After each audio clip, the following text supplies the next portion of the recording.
got a shop. Here it is. Just want to do a quick little update kind of thing. You know, it's like a one room garage kind of deal. You saw me come in there. Got two garage doors here and here. Plenty of space to build stuff. Got a little shipping table over here. A little air compressor. My assembly table for all my products like the Sparrow clamps. Some Sparrow clamp parts in there. Got some bolts for the Sparrow clamps. The rod supports, more of these coming soon. Little soldering table here. My machines from the garage. Got an air conditioner put in. Got a big old TV. Welder, which is really exciting, and this 50 amp plug over here. So I can do all kinds of welding things. Movie posters, of course. Bike, it is freezing in here right now. Cabinet of curiosities, inflammable things. But yeah, it's been good to have the garage back at my house for parking vehicles in and stuff. And this place has been nice to do preps and stuff out of. A bunch of carts fit in here, and the crane, of course, fits in here. And got a separate area just for gear, which right now a lot of it is not here, which is a good thing. Got it all emptied out at the moment on jobs. So this random thing, black arms, Ronin stuff, that head, ZG, which is pretty cool. Mounts to a Steadicam arm, it gives you like a handheld feel. Yeah, DIY insulation up there. Here it is. It's been fun having my own space. Curious to see how it all evolves and develops over the years. Right now it's still kind of in a raw state with all the wood walls and stuff, which was kind of, that's how it was when I got it. Yeah, it's my workshop. The reason I'm here today though is to send out a pair of Sparrow clamps. So I gotta do the assembly over here and some gluing of these pieces into some tubing.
Okay, I wanted to tell a quick story about this right here. This is a tourniquet. It's kind of like a military grade professional tourniquet, however you will. It's meant to stop bleeding.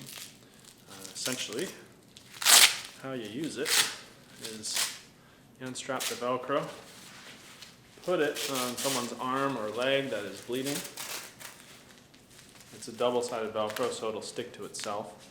Once it's on the arm, you take this little stick and you twist it. And then you lock it into place like that. And you put this over it, you write the time. You're only supposed to have a tourniquet on for an hour and a half, 2 hours before you start endangering your limbs. The reason I have this is because when we were filming A Star Is Born, that movie right there, Bradley Cooper's bodyguard, really nice guy, had one of these on his waist. So I asked him what it was, and he said, well, he explained to me what it was and why he had it, and I figured that is a really good thing to have, because it's like one of the worst situations you could be in, and having something to fix the worst situation you could be in would be like the greatest thing. So I bought one of them, I put it in my closet or cabinet with all my other medical supplies, and it sat there for almost 4 years. Until last month, end of October, I was sitting in my living room watching Cowboys and Aliens. We had 2 dogs at home, nobody else, just me and 2 dogs, watching Cowboys and Aliens, and I hear a gunshot.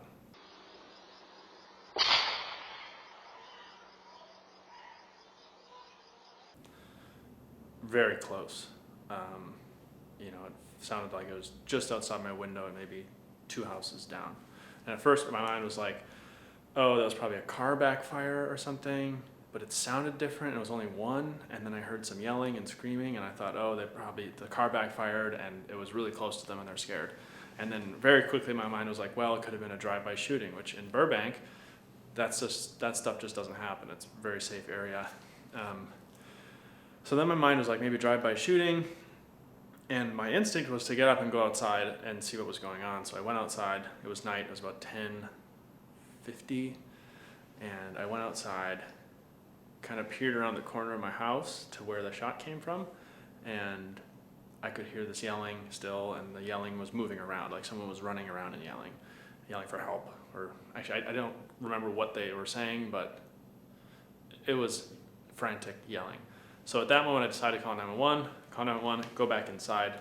I'm inside reading off my cross streets and stuff, and before I know it, the yelling is coming around my house, up my little sidewalk, up to my front door, and there's a banging on my front door. And it's this woman, she's yelling, help, help.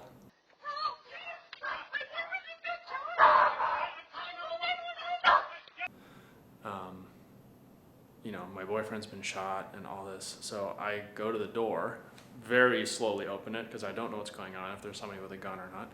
So I open the door real slowly, the dogs are barking and going crazy. I'm seeing her boyfriend comes around the corner, and I think he was yelling, and he basically comes up and he sits down right on my front porch on the step, and I could see his arm was bleeding really bad from his forearm, like right here.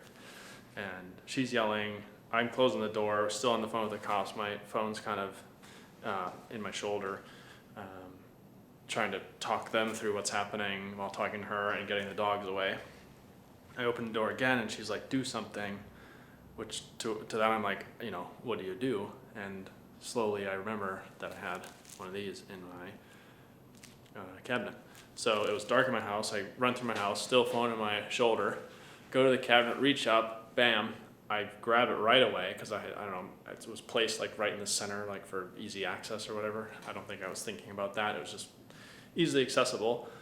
Grabbed that, ran back outside, go down on my knee, put it on his arm, and at that point it's about a nickel-sized hole in his forearm, and the blood is just pouring out. I'm gonna go home and get help, okay? What's up? Tyler, I'm gonna go get help, okay? Where'd you get hit? Where's the hit? All over him, all over me, all over my step, and my hands are covered in blood because I had to pull some dressing off. He put his hoodie on his arm. So I apply the tourniquet really tight, and I don't remember if it stopped the bleeding or not, but later on, hearing the paramedics talk to him and stuff, he was complaining that his arm was hurting, and they were saying that the tourniquet was working. So apparently it worked, which is good. I put it on his bicep. I technically should have put it up here a little higher. where it's a little thinner.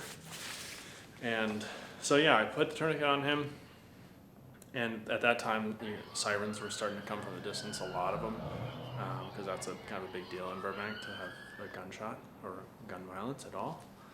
And yeah, so I'm sitting there with him for about another minute, 2 minutes, and then the cops pull up and they start spotlighting the house and everything.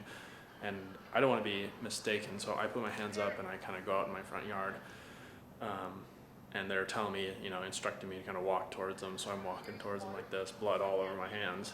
And finally get to them, they sit me down on the curb, not in like a, you know, interrogating way or anything, but they put me down on the curb and just tell me to stay there while they investigate. And more cops are showing up. I think a total of 15 cop cars showed up. By this time, there's also helicopters in the air, police helicopters, news helicopters, total of 7. They figure out where the gunshot came from, which was a house 3 doors down from me, or 2 doors down, the 3rd door down. And they end up bringing a SWAT team, they end up bringing a K-9 unit, all this stuff going on. The news choppers are up, you know, I'm seeing myself on the news on my phone. Yeah, so the guy ends up being okay. They take him in the ambulance, take him in the hospital. He's fine.